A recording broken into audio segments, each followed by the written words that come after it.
Hello everybody and welcome to another vintage review, and this time it's going to be a double review because these two are really small, and if I were to make a review about each one of them it would be very short and that wouldn't be any fun, so I decided to do them both. Initially this review was going to be about something else, something a lot more expensive, by the way, and unfortunately for some reason it didn't arrive. I don't know why. Gosh darn it, I paid $60 in shipping. Why isn't it here? Oh my gosh. Either way, I am just really tired of this happening. This is why I don't like buying stuff off eBay, because it always takes longer than it needs to get here, and I don't know why.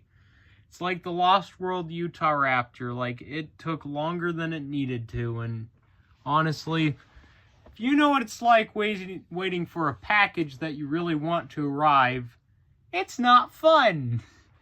It's actually really boring and annoying. And I really hope it comes tomorrow, because if it doesn't, I'm gonna have words with the guy I bought it from. Or something, I don't know. But either way, let's get into the review. We're going to start with the one that I had as a kid, which is the dilophosaurus, because I had one just like this, obviously, but I don't have it anymore. And we'll set this guy back there. We'll talk about him later. I wasn't actually planning on getting that one, by the way, but got him because he was in the lot. But yeah. As you can see, this guy has the JP mark on his leg. His number is 11. And what you do with this guy is, his gimmick is, you would take his arm, not this arm right here, this one right here, his left arm, and you would pull it down, and he'd make a roaring noise or a screeching noise, and I'm glad he doesn't do that. I'm glad this one doesn't have the batteries in it, and if he does, I hope they're dead, because I don't want to know what that noise would sound like, quite frankly, because this thing is 30 years old. Over 30 years old. It's older than me, which is saying something. But yeah.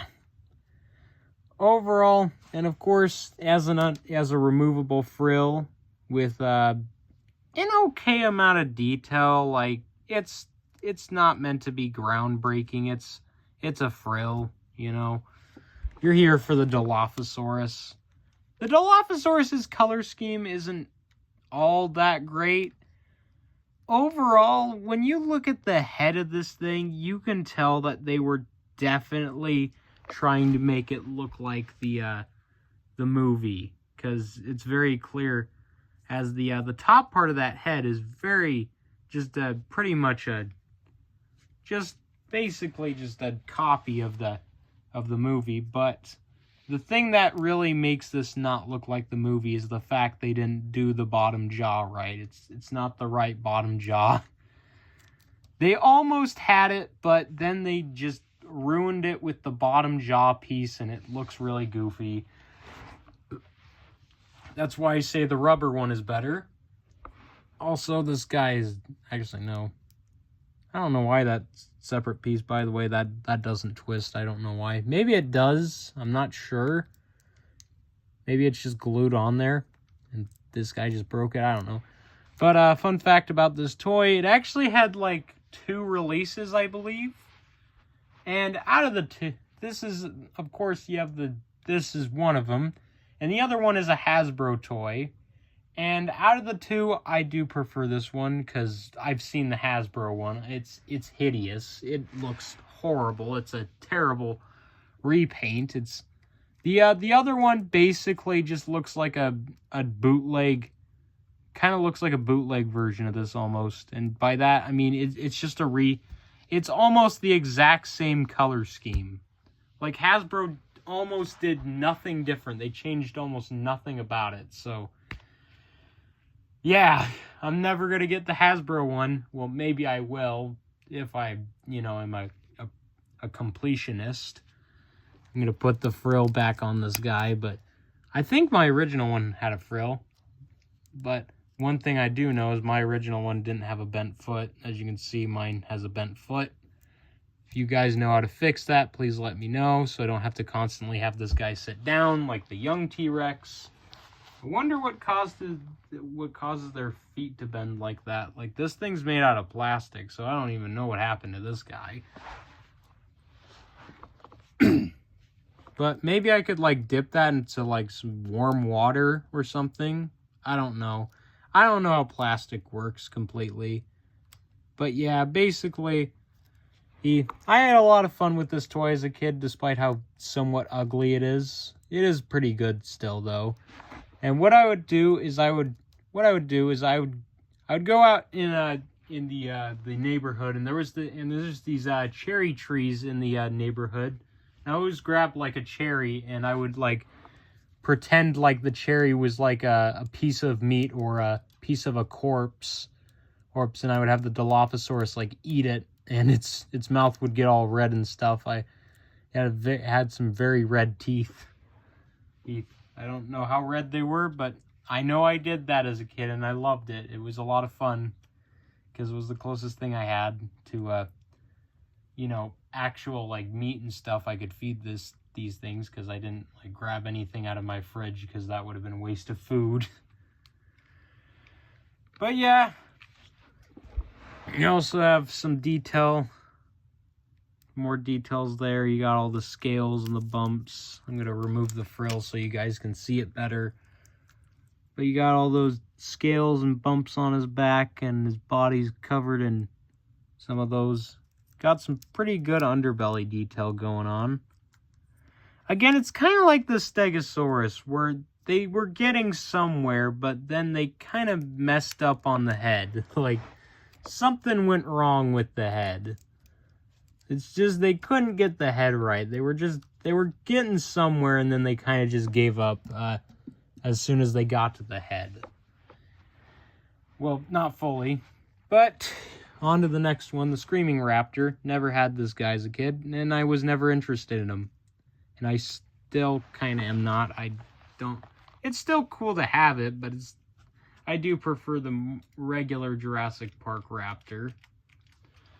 The regular one that Kenner released. But this guy, he has the JP logo on his leg. His number is 10. And what you do with this guy is you would pull his legs back, or leg, and what happens is his body would lift up, his arms spread out, and he would scream. But he doesn't do that. Thank gosh, because I don't want to know what that would sound like. But unlike the Dilophosaurus, he can actually stand on his own pretty well. Well, on a hard surface, not on a carpet. But you saw it. You saw it, guys. I was able to get him to stand. You saw it. I was able to get him to stand, I think. I don't know. But yeah. Weird thing about this raptor is this one is actually more based off of the novels. I believe the ones in the novel were more yellow and had like pink striping. This one actually matches that description. So in a way, this is kind of based off the novel. At least I think that's what the raptors from the novel looked like. I think they did, right? That's what they looked like, right? I don't think anyone points that out, but I do. This toy also had another release. I know I don't usually talk about repaints and stuff, but here I am doing it. The other release was I believe another Hasbro toy, and it was ugly as heck. And it was basically a much brighter yellow, and it had and the pink striping was replaced with some really yucky with just a brown color. It was really boring. Because Hasbro just can't come up with good color schemes. They are just really boring for some reason. I don't know why Hasbro just doesn't bother to put in the effort. Like, the thing is, the reason why Kenner was so successful is because they put in the effort, you know? Like, they knew what they were doing, you know? That's why they were so successful. Like, the more effort you put in, the more money you're going to make. And toy companies just don't seem to get that really well. They're too focused on money, and they don't realize that, the more effort you put into, the more money you have. But This guy has like a really big like scale on his tail. Like, look at that. Look at that. That is a really big scale. Look at that. It's like a wart. Ugh, that's weird. I don't like that. But overall, you got a pretty good scaling. The head is a lot more, the head on this raptor is a lot more accurate to the film than the regular Kenner raptor one is. It's not 100% accurate because, you know, the bottom jaw isn't, you know, big enough to be 100% accurate. But you can tell that there was definitely some inspiration taken from the film and put onto this toy. And of course, you know, you got the underbelly details. Not as impressive as the dilophosaurus, but it's pretty good. Although I don't know why they didn't paint the bottom of the neck here. That's a bit of a waste. I think that would have looked a lot nicer. Overall, this guy does have better paint apps. In terms of detail, I would say this guy, I would say they're about, these two, they're about even in terms of detail, you know. They're not meant to be like the mainline toys where they're like, oh, it's actually really cool and stuff. They're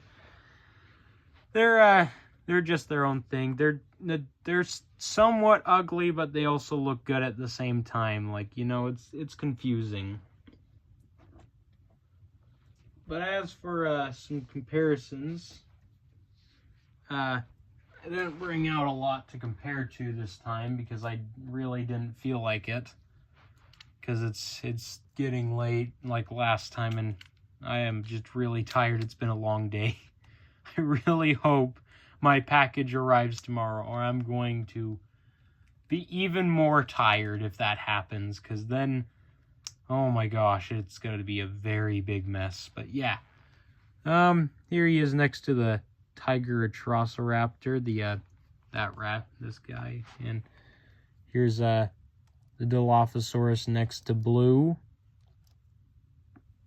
I'm gonna take the frill off because it's better for comparison if you take the frill off. But yeah, the dilophosaurus, as you can see, is a bit bigger than Blue. And actually longer than Blue, despite how long the tail is. The dilophosaurus is longer, and the raptor, you know, the Kenner one is bigger. It's longer. Although the atrociraptor does look a bit cooler. Well, if you gave the atrociraptor more paint, that is. If you gave him more paint, then he would definitely look cooler. Another comparison is, we're going to compare them to their mainline counterparts. That, in my opinion, being the better ones. And that, of course, being the rubber Dilophosaurus and the original Kenner raptor. Well, not the original. This is the Alpha Raptor. I don't have the original. But, you know, the Alpha Raptor is cooler. We can all agree that it's cooler. And plus, unlike this guy, he can actually stand on his own. In terms of size, the Dilophosaurus is, like, you can see the screaming one is definitely a bit longer and bigger in general. But in all honesty, I still do think this guy is much better and more fun to play around with because, you know, he's made out of rubber. And he's actually, like, spits venom. Plus, if you really want to, you could technically put the frill on him. It's not a great fit, but it fits, but it doesn't look great, so honestly, it's best that you keep it on the original toy. But, you know, this guy, overall, I still think this guy is the best Dilophosaurus in the Jurassic toy line in general. And I will stand by that. Why am I taking the screaming Dilophosaurus off screen? As for these two, they size up pretty well. They're like the same size in general. Like the screaming, yeah, they're like the same length. Almost. Like if you were to like maybe straighten out the screaming's tail, maybe it'd be a bit longer, but overall The screaming one is like a bit bigger, but not by much. So in general, the original is a bit smaller than the screaming raptor. But as for other comparisons, hold on, let me see if I can get this dilophosaurus to sit up. Here they are next to the Triceratops by Kenner. As you can see, dilophosaurus, he's quite a bit smaller. Again, he's smaller. Kenner raptor, he's about the, she or he is about the same compared to Triceratops.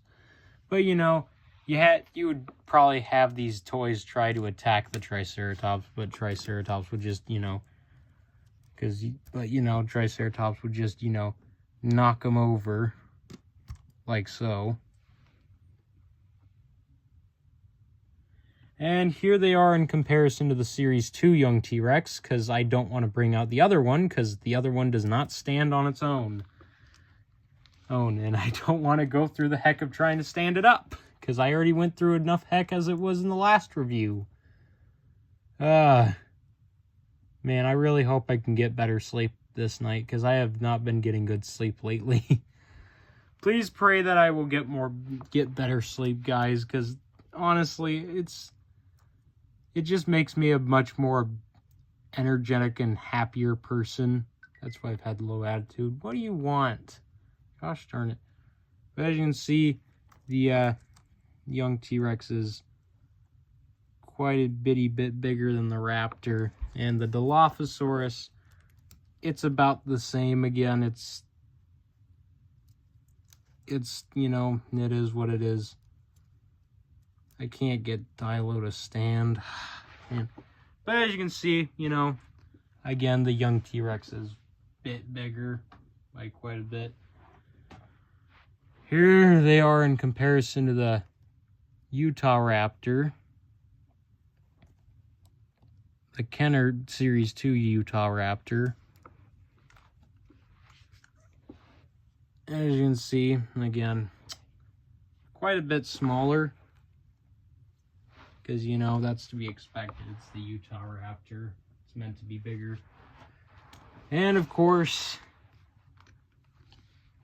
I almost forgot about this guy. We got to put him in frame.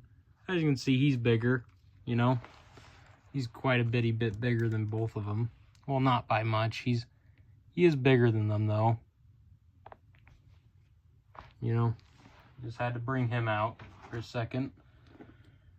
And, of course, here they are in comparison to the Demon Carnotaurus. I didn't bring out the other two Mattel dinosaurs because I don't want to, because that would just be pointless. But, yeah, here's the Dilophosaurus compared to the Mattel Demon. And here's the Raptor in comparison to the Mattel Demon. Swapping them back and forth. And now, of course, we gotta bring out the main ones.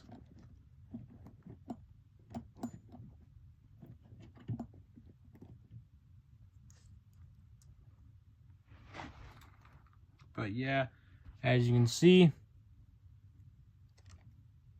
it's very weird having to sit them down when they're supposed to be standing up. Oh man, but yeah, as you can see, they both pale in comparison to the Red Rex in general. Well, as you can see there, they're quite a bit smaller. And then, of course, one figure they definitely pale in comparison to, the Bull T-Rex, Kenner's biggest dinosaur that they ever made. Well, biggest Jurassic Park dinosaur. I don't know about dinosaur in general. They may have made a bigger one. I don't know. But as you can see, they're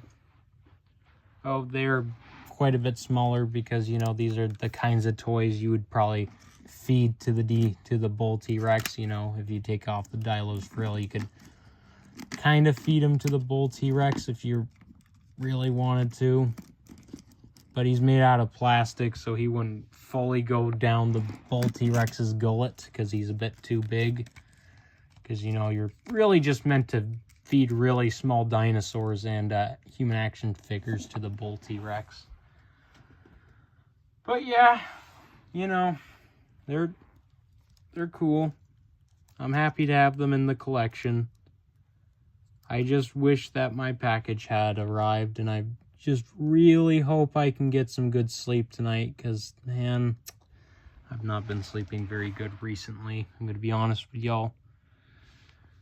But yeah, you know, they're two toys that for many were their first Jurassic Park toys. But in general, well, they're okay, honestly. I would still recommend the original, like, Kenner Raptor and Kenner Dilophosaurus, because I do think that they are, the Kenner Dilophosaurus and Raptor, a bit more fun to play around with.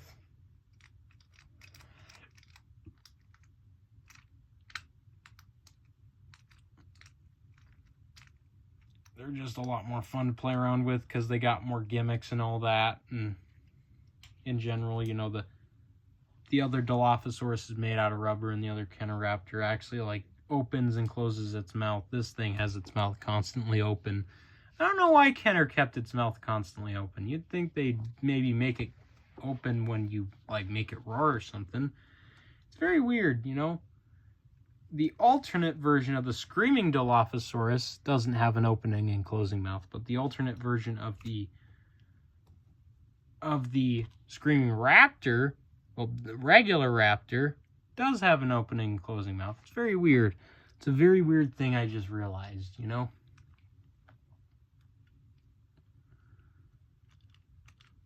Very weird indeed. But yeah, you know, I don't know what else to say, honestly. They're there, they're figures.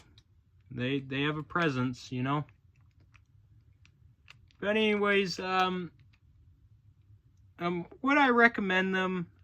Kinda, if you really like toys that make sound, or just you know, want a bigger Dilophosaurus or a Raptor that constantly has its mouth open, then sure, these are the ones for you.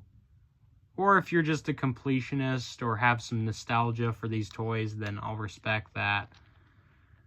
But anyways, I hope you guys enjoyed this review, and if you did, please make sure to like the video.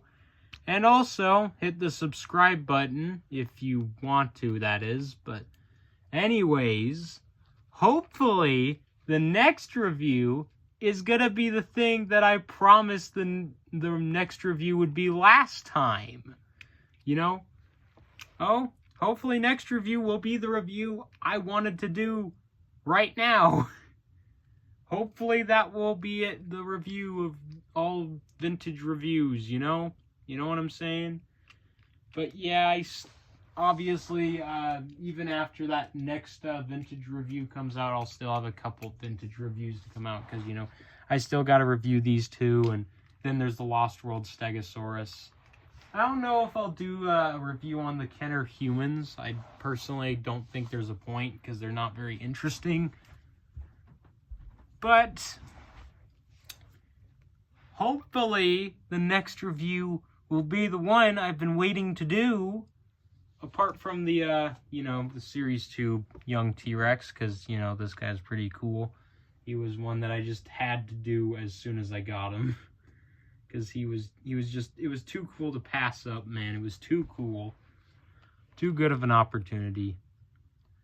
Not exactly proud with how that video turned out, but, you know, it's okay. But anyways, hope you guys enjoyed the video. You know, and leave a comment down below if you have any stories to tell about these figures, or what your thoughts are on them, or if you just don't really like them.